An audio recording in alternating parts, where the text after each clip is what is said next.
Se publicaron los estados financieros del segundo trimestre de Pemex y la Comisión Federal de Electricidad, y vamos a platicarlos con Óscar Ocampo, director de Desarrollo Económico del Instituto Mexicano para la Competitividad, el IMCO. ¿Cómo estás, Óscar? Gusto saludarte de nuevo. ¿Qué tal, Pascal? Buenos días. Encantado de platicar esta mañana. Bueno, pues estas empresas de repente han sido un lastre para la economía mexicana. ¿Qué números presentaron, si eres tan amable de comentarlos?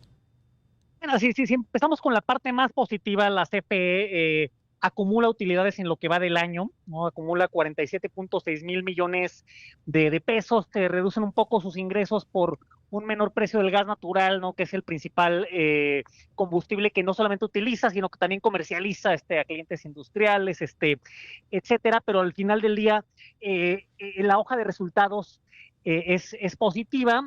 Tiene sus asegúnes, ¿no? Por ejemplo, el pasivo laboral se le dispara 25%, la deuda no baja, especialmente en su componente de largo plazo, pero en el agregado no tiene un mal trimestre. Uh-huh. Si nos pasamos a Petróleos Mexicanos, depende si vemos el vaso medio lleno o medio vacío. Uh-huh. El resultado del trimestre traen 18 mil millones de pesos en utilidades, ¿no? Que sería, grosso modo, 1.1 mil millones de dólares.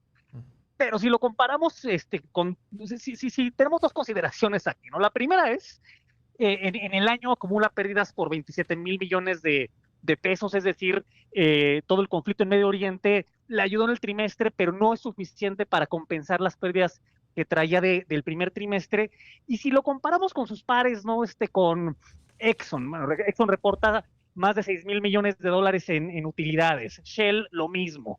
BP, 3 mil millones de dólares. Pero nos vamos a las empresas públicas. Bueno, Petrobras trae más de 6 mil millones de dólares en utilidades, ¿no? Así es que, si lo comparamos con los grandes operadores petroleros del mundo, bueno, el resultado de Pemex es pequeño, ¿no? Sus utilidades son limitadas, considerando que fue un trimestre extraordinario, ¿no? Para ser un operador petrolero por el precio del petróleo.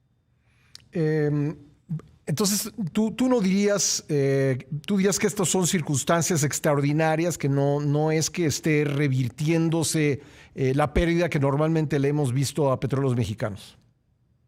Exacto, Pemex se benefició de un barril de crudo que promedio $89 por barril, ¿no? Cuando veníamos de un entorno de $60, ¿no? Hasta hace no tanto. Y también otro asegún muy importante, que son los apoyos del gobierno.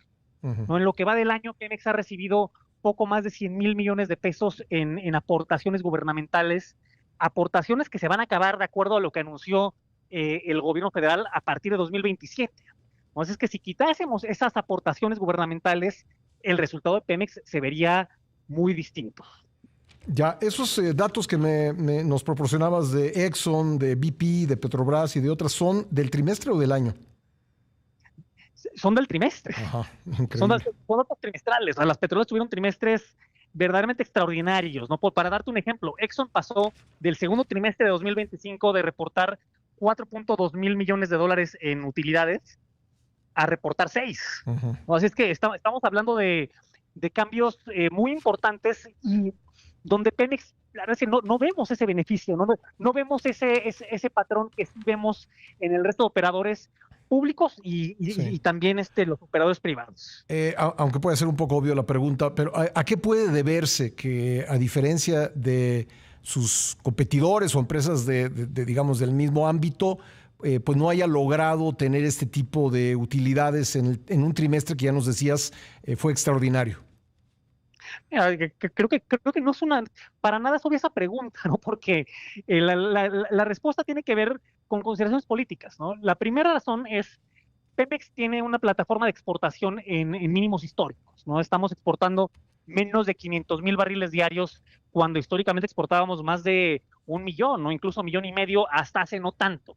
Uh-huh. Esa ha sido históricamente la principal fuente de ingresos de Petróleos Mexicanos, ¿no? Pero dado que cada vez estás dedicándole más barriles de tu producción, que además va en declive, ¿no? a la refinación, uh-huh. ¿no?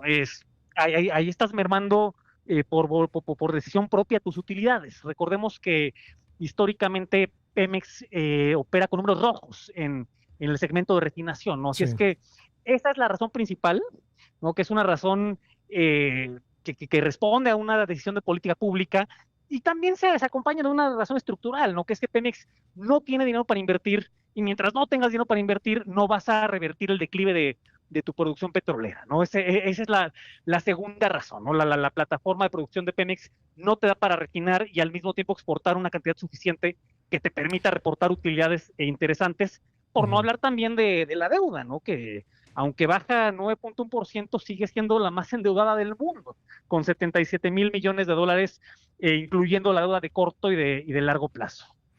Entonces, aquello que se decía el sexenio pasado de que para qué importar jugo de naranjas si tenemos naranjas, mejor hay que exprimir nuestras naranjas y producir nuestro propio jugo, pues no resulta tan cierto, ¿verdad?